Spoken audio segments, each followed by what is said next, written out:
Hey Saber fans, as Moff Gideon, I have plans to rule Mandalore and bring order to the galaxy. Whoever wields this sword has the right to lay claim to the Mandalorian throne. In this video, I'm going to unbox and review the Darksaber by TXQSABER. Well, this should be interesting. I'm graypaladin, and welcome to my Saberhood.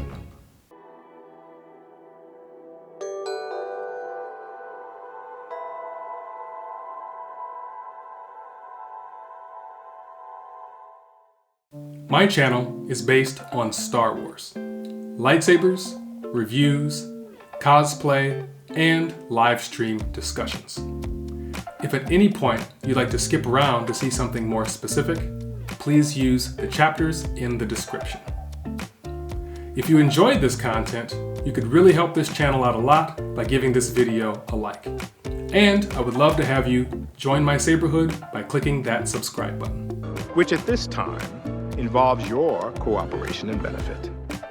I found this Darksaber on AliExpress from a shop called TXQSABER.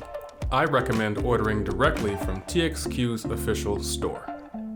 This becomes available in the SN-V4 Pixel as well as Profi.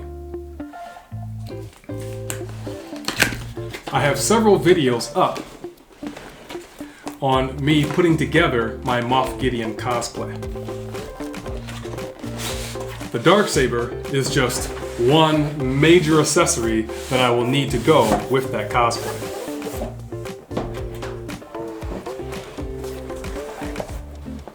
This came in a very nicely designed box. The quality of this is quite nice.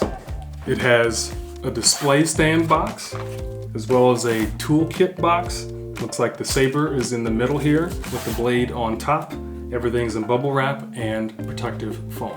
The toolkit box just has the charging cable and Allen screws and wrench. Product manual with instructions. A saber stand. I'll have to put this together and show you that later. And this comes with a Darksaber NeoPixel acrylic blade. Wow, that's really cool. Oh my goodness, this saber is extremely heavy. Oh my goodness. Wow, this thing is heavy. Check that out. This legit is solid metal. This feels like it's a real weapon. Well, enough wowing. I'm going to give you a close-up. These are all the items that come in the box. The product manual has all the information and instructions on how to use every soundboard offered by TXQ.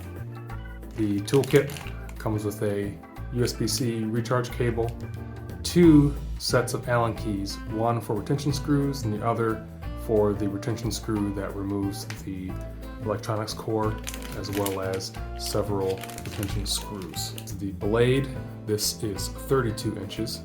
Here's the hilt, and I did assemble the acrylic display stand, which is very sturdy and solid.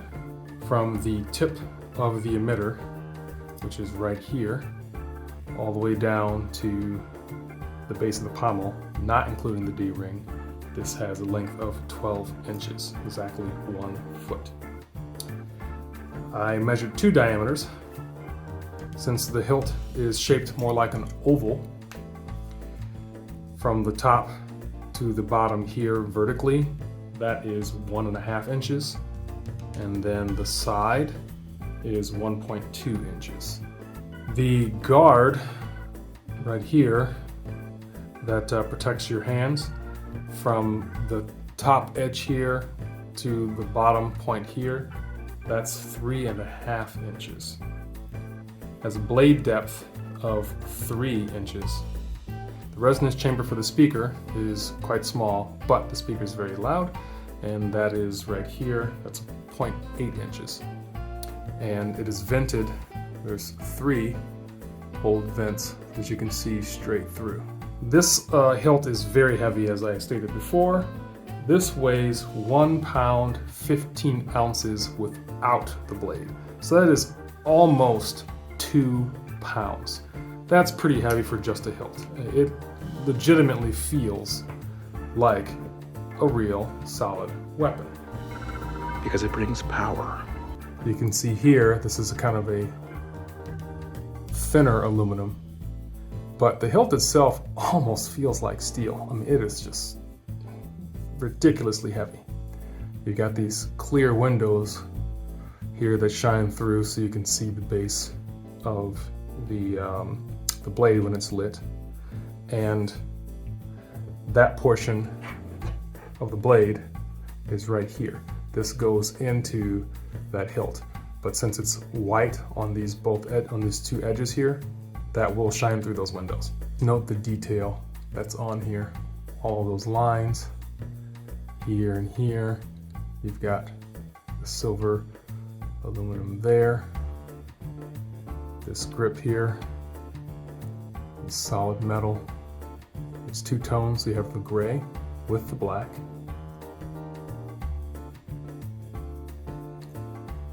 Here's the one activation switch. Note the horizontal rings towards the base of the body and the vertical rings, the lines here. And then you have the D-ring that is very solid. And if I move the hilt, that D-ring doesn't move. It's easily moved by your finger, but it doesn't just dangle and jingle. So as you're swinging this, you're not going to hear any metal clanging or anything like that. And then right here, you see that it slants in. The bottom has this silver piece right here. The core is removed by that second set of Allen wrench. It's much larger. It can only be removed by the Allen wrench. It cannot be finger tightened. So I'm going to pull that out and show you the core.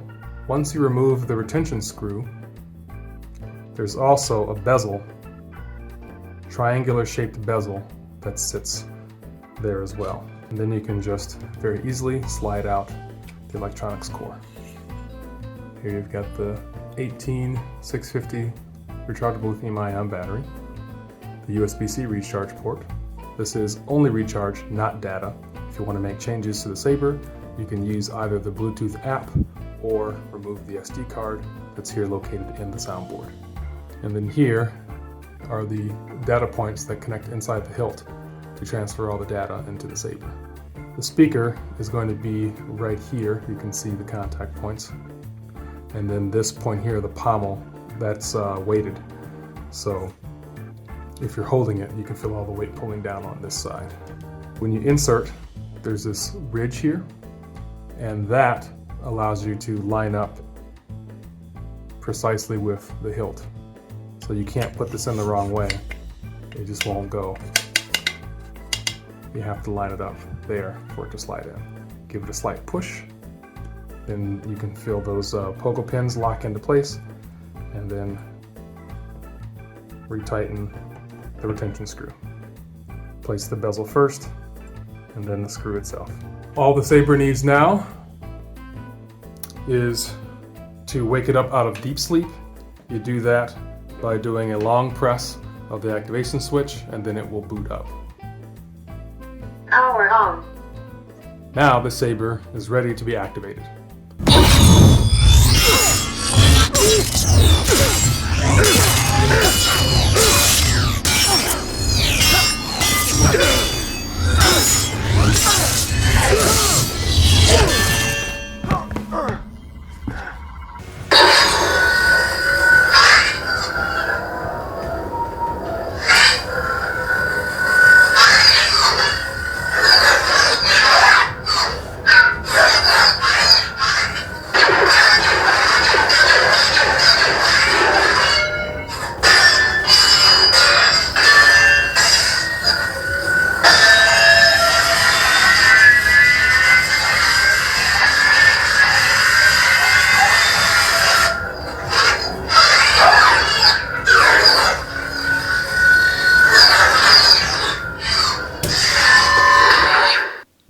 my final thoughts on this Darksaber. I was not expecting the quality of the hilt to be as high as it is. This is heavy, solid metal. It feels very realistic. As far as I can tell, it's screen accurate. I think it looks and feels very good. I especially like the position of the switch being at the top of the handle. My largest complaint is actually the blade. This is not acrylic. It's like a molded polycarbonate that's very flexible.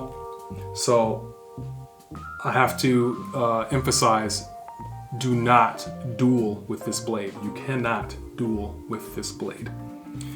However, it does look very good when you're using it. And especially on camera, as it's swinging around, it does kind of look like it has that shadow effect, that warping effect when you swing it because of that little bit of flex and wobble. So there's a plus there.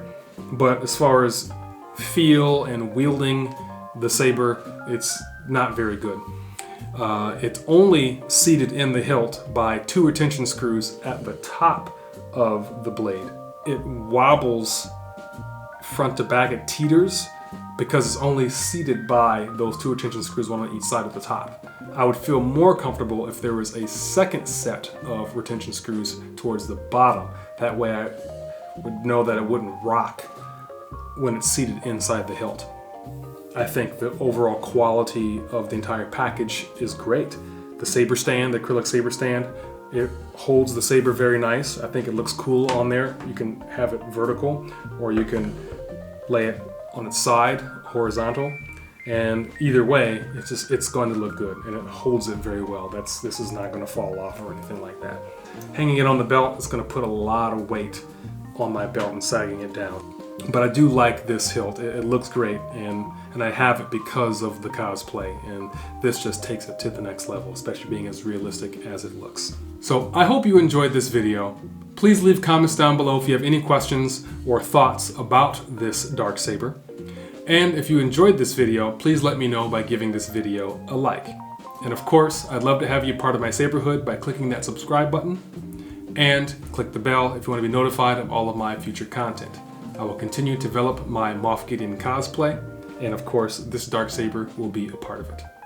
Thank you very much for watching, and may the Force be with you.